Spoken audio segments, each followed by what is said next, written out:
chopped onions.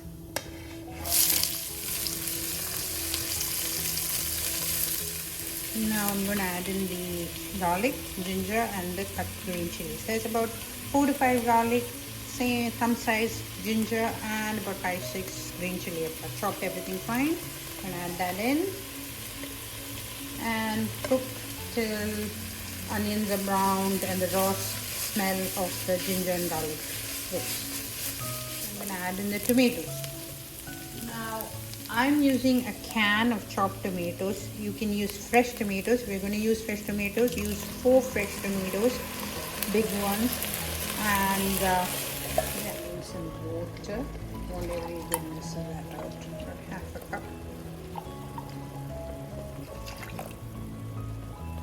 Add tomato paste about tablespoon to 2 tablespoons.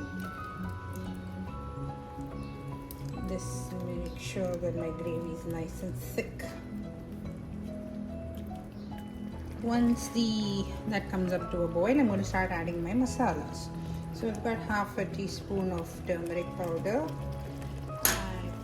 I've got 3 teaspoons of coriander powder, a teaspoon of cumin powder, about 3 teaspoons of channa masala, any brand, would go what you like. Be like a food spicy, so I'm using 2 teaspoons of chili powder. You can use 1 teaspoon.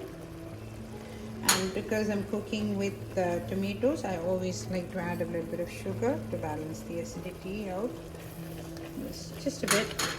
And finally salt.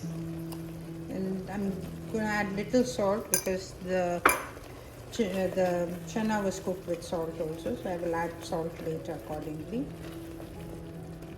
And I've got here about half a teaspoon to a teaspoon of chaat masala, which I will add in the end. So put this aside.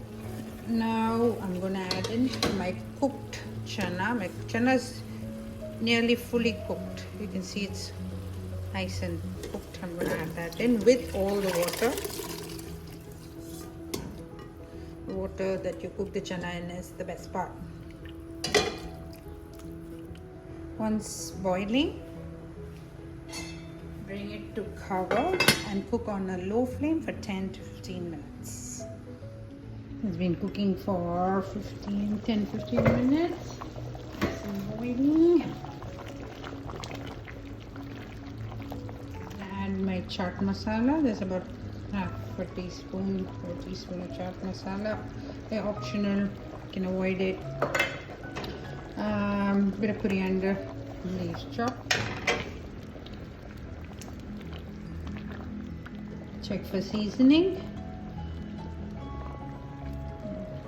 I'm going to add the lemon juice of half, less.